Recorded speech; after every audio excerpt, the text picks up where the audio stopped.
अस्सलामुअलैकुम वरहमतुल्लाहि वबरकातुहू। हमारे यूट्यूब चैनल NF स्टूडियो पर मैं आप तमाम ही टीचर्स का इस्तकबाल करती हूँ। आज की इस वीडियो में हम पढ़ने वाले हैं यूनिफैक्टर थ्योरी ऑफ इंटेलिजेंस।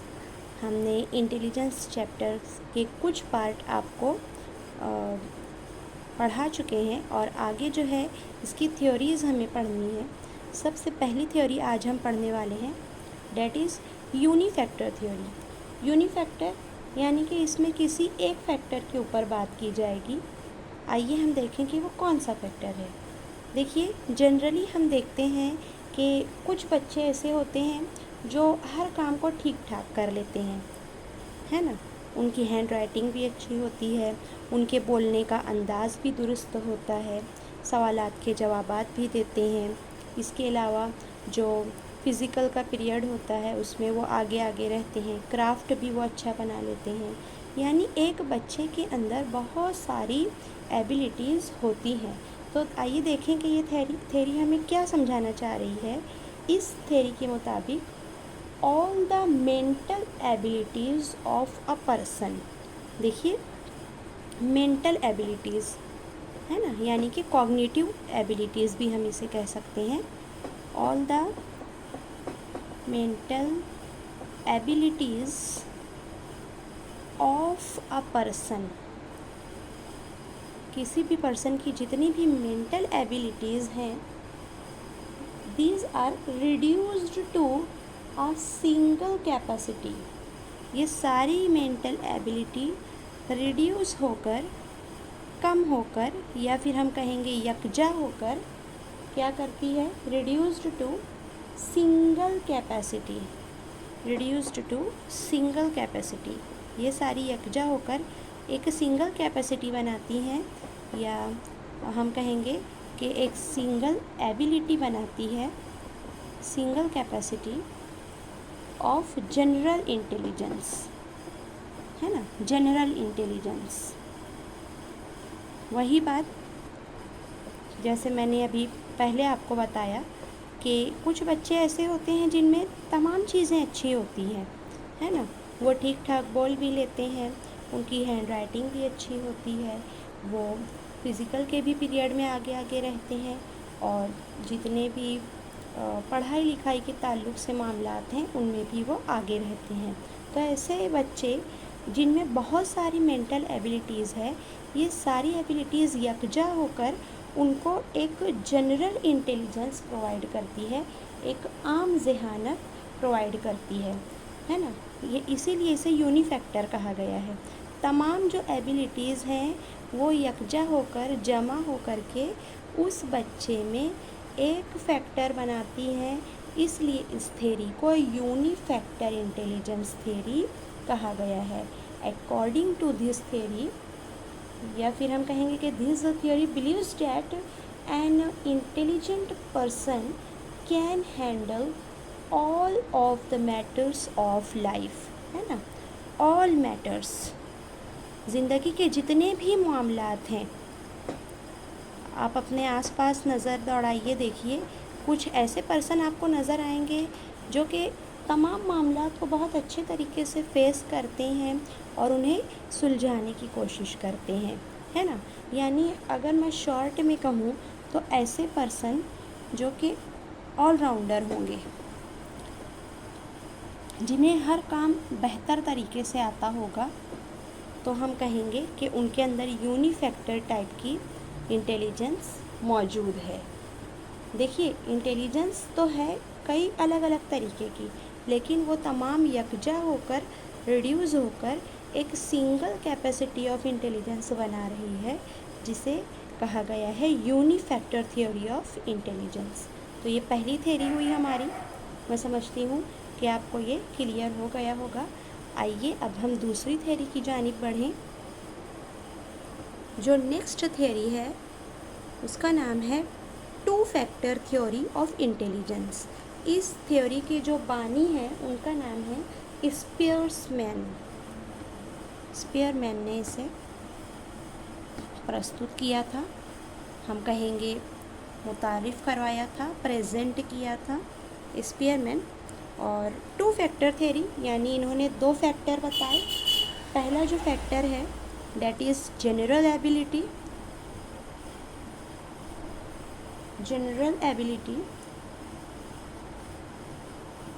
वही बात कि कुछ इंसान ऐसे होते हैं जो सभी काम अच्छा कर लेते हैं, जिनके अंदर एक आम ज़हानत होती है ना, आम ज़हानत।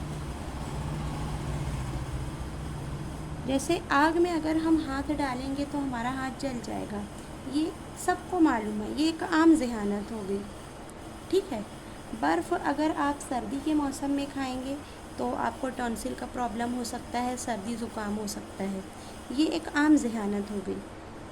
अब उसके बाद दूसरी जो टर्म इन्होंने दी वो थी स्पेसिफिक एबिलिटी। स्पेसिफिक एबिलिटी यानी मखसूस ज़हानत।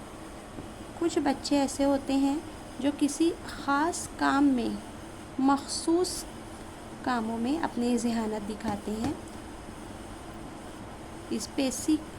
स्पेसिफाइड फील्ड में वो अपनी ज़हानत दिखाते हैं। ठीक है। स्पेसिफिक एबिलिटी, उन्होंने जनरल एबिलिटी को जी फैक्टर कहा। स्पेयरमैन ने जनरल एबिलिटी को जी फैक्टर कहा, जबकि स्पेसिफिक एबिलिटी को उन्होंने एस फैक्टर कहा। ठीक है। अब ये जो जनरल एबिलिटी है यानी जो आम किस्म की बातें हैं जो सभी को मालूम है, ये एक पर्सन के अंदर, हर शख्स के अंदर इनबॉर्न होती है, यूनिवर्सल होती है, यानी पूरी दुनिया के लोग उसे मानेंगे। ठीक है। और पूरी दुनिया के लोगों में आम ज़हानत पाई जाती है।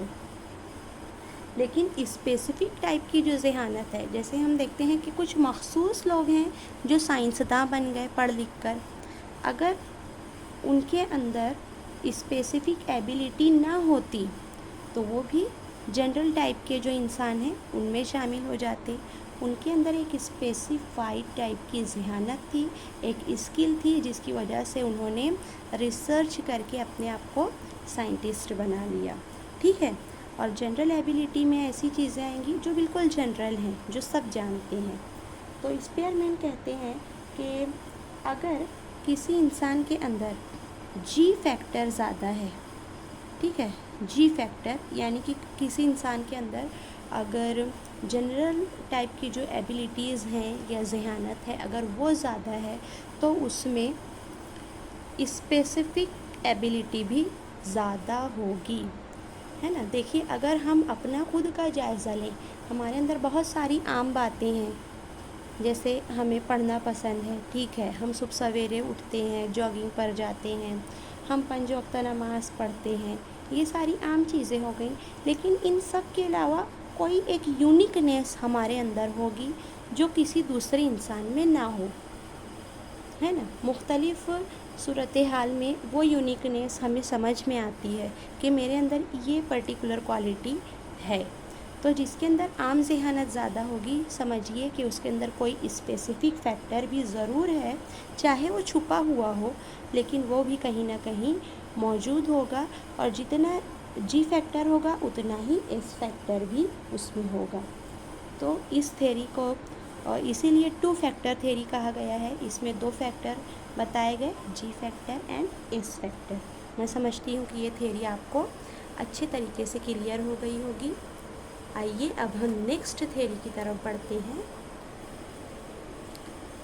इंटेलिजेंस से मुतालिक हमारी जो नेक्स्ट थ्योरी है, 3 डायमेंशनल थ्योरी ऑफ इंटेलिजेंस, यानी 3 अलग अलग रुख से इसमें इंटेलिजेंस को नापा जाता है, या फिर हम यूँ कहेंगे कि इंटेलिजेंस को इस थ्योरी के ज़रिए दर्शाया गया है, 3 अलग अलग रुख के ज़रिए, 3 अलग अलग डायमेंशंस के ज़रिए। ठीक है। आइए हम देखें कि इस थ्योरी में क्या बताया गया है। इस थ्योरी को प्रेजेंट करने वाले जो साइक्रेटिस्ट थे उनका नाम था गिलफोर्ड। गिलफोर्ड ने इसे प्रस्तुत किया, प्रेजेंट किया। उन्होंने 3 अलग अलग टाइप के फैक्टर बताए, 3 डायमेंशंस बताई। जो पहली डायमेंशन थी, जो पहला रुख था, वो था ऑपरेशन। टू ऑपरेट यानी कि कुछ अमल करना, बिल्कुल ऑपरेशन। इसके अंदर मुख्तलिफ़ किस्म के आमाल किए जाएंगे। आइए हम देखें कि कौन कौन से आमाल इसमें शामिल हैं। गिलफोर्ड ने जो पहली डायमेंशन बताई है वो है ऑपरेशन, यानी मुख्तलिफ़ किस्म के आमाल। अब यहाँ पर आमाल का मतलब वो अमल है जो कि हमारे दिमाग से मुताल्लिक़ हो, क्योंकि हम इंटेलिजेंस टॉपिक पढ़ रहे हैं, है ना। तो देखिए, सबसे पहला अमल, जब हम किसी चीज़ को समझने की कोशिश करते हैं, क्लासरूम में हम तदरीस कर रहे होते हैं, टीचिंग कर रहे होते हैं, तो हम बच्चों को पहले कोई भी चीज़, कोई भी टॉपिक है उसे क्लियर करने की कोशिश करते हैं। अगर बच्चे उसे समझ जाते हैं, यानी कि कॉग्निशन हो जाता है, तो जो सबसे पहला ऑपरेशन है वो है कॉग्निशन। उसके बाद मेमोरी रिकॉर्डिंग, यानी फिर उसे बच्चे रिकॉर्ड करते हैं अपने दिमाग में, उसे याद करते हैं, महफूज रखते हैं, सेव करते हैं।